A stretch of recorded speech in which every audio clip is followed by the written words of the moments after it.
سے پہلے تو عمران بھائی میں پاکستان نیوز کا اور آپ کا شکریہ ادا کرتی ہوں کہ آپ اپنا ٹائم نکال کر یہاں آئیں اور آپ ماشاءاللہ ہر جگہ موجود ہوتے ہیں، ہر میٹنگ میں، ہر جلسے میں، ہر ریلی میں، لانگ مارچ میں بھی آپ اسلام آباد میں موجود تھے، لاڑکانہ بھی آپ موجود تھے، ماشاءاللہ ہر جگہ نظر آتے ہیں، بہت محنت ہے آپ کی، بہت کاوش ہیں، اللہ پاک آپ کے چینل کو کامیابی دے۔ ماشاءاللہ سے آپ کو پتہ ہے جو ابھی بلدیاتی الیکشن تھے ہمارے پاس اس قدر پوزیشن اس ایریے میں اتنی اچھی ہے کہ لوگ خود چل کر آئیں، اپنے شناختی کارڈ ہمیں NIC وغیرہ دیے کہ آپ ہمارا ووٹ یہاں پہ یہ جو ہے ہم اس کو پاکستان پیپلز پارٹی کو ووٹ دیں گے، تو لوگ ماشاءاللہ خود چل کر آئیں۔ اب لوگ سمجھ گئے ہیں کہ یہ واحد پاکستان پیپلز پارٹی جو ہے وہ جماعت ہے جو غریبوں کے کام آتی ہے، ہمیشہ لوگوں کے کام کرتی آئی ہے، ہر UC میں، ہر جگہ، ہر ایریے میں ماشاءاللہ کام ہوتے آئے۔ اب لوگ خود چل کر آتے کہ ہمیں پاکستان پیپلز پارٹی میں ہمیں شمولیت بھی کرنی ہے اور ہمیں ووٹ بھی پاکستان پیپلز پارٹی کو دینا ہے۔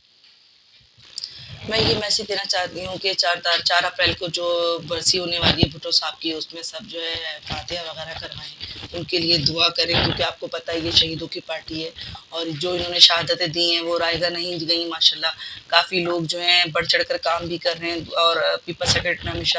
فاتحہ وغیرہ بھی ہوتی ہے، دعا وغیرہ بھی ہوتی ہے، تو ہم چاہتے ہیں کہ ان کے لیے جو ہے زیادہ سے زیادہ تعداد پہ دعائیں کی جائیں اور پاکستان پیپلز پارٹی کو جو لوگ ہیں، میں چاہتی ہوں ان کو میسج دینا چاہتی ہوں کہ وہ پاکستان پیپلز پارٹی میں آئیں اور اس کا ساتھ دیں اور بھرپور طریقے سے کام کریں۔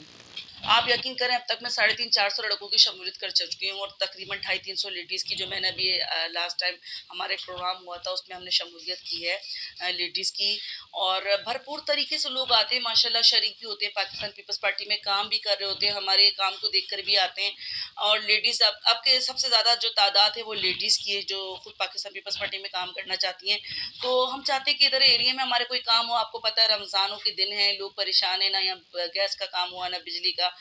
کوئی کام یہاں نہیں ہوا، ہم چاہتے ہیں کیونکہ ترقیاتی کام یہاں ہوں اور ایک نظر یہاں پہ بھی ڈالیں ہمارے سعید غنی صاحب، ناصر حسین شاہ صاحب ایک دفعہ یہاں بھی جو ایک وزٹ کریں۔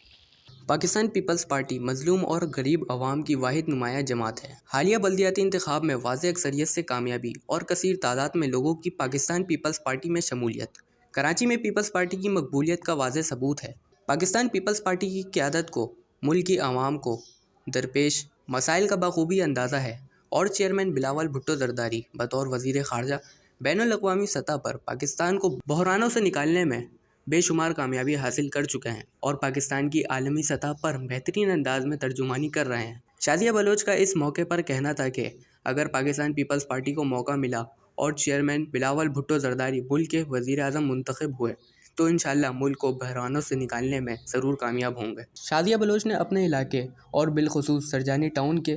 پسماندہ علاقوں کو درپیش بنیادی مسائل کی طرف نشاندہی کرتے ہوئے وزیر اعلیٰ سندھ اور صوبائی کابینہ سے پسماندہ علاقوں میں بنیادی سہولیات کی فراہمی کے لیے درخواست بھی کی۔ ان کا کہنا تھا کہ کراچی میں موجود کوٹ پیپلز پارٹی کا گڑھ ہے اور یہاں مقیم لوگ پاکستان پیپلز پارٹی کی حقیقی جیالے، ان کو سہولیات کی فراہمی حکومت سندھ کی اولین ترجیح ہونی چاہیے۔ مخیر حضرات سے اپیل کرتے ہوئے شادیہ بلوچ نے کہا کہ رمضان مبارک کے بابرکت مہینے میں غریب اور پسماندہ علاقوں کا رخ کریں اور اپنے ہاتھ سے ان لوگوں کی مدد کریں، کیونکہ میں نے اپنی آنکھوں سے ان لوگوں کو بغیر سحر و افطار روزے رکھتے دیکھا ہے اور اللہ تعالیٰ نے جتنے وسائل سے نوازا ہے اتنی ان کی مدد کرتی ہوں، مگر میری آپ لوگوں سے بھی درخواست ہے کہ خدا را ان کی مدد کریں۔ شادیہ بلوچ سابق صدر آصف علی زرداری صاحب کی صحت یابی کے لیے بھی دعائے خیر کی اپیل کی اور 4 اپریل کو شہید ذوالفقار علی بھٹو کی برسی کے موقع پر پیغام دیتے ہوئے کہا کہ شہید ذوالفقار علی بھٹو ملک کا سرمایہ تھے۔ تمام کارکنان بلکہ تمام محب وطن پاکستانیوں سے میری درخواست ہے کہ اس دن ان کے لیے خصوصی طور پر قرآن خوانی اور فاتحہ کا اہتمام کریں۔ شکریہ۔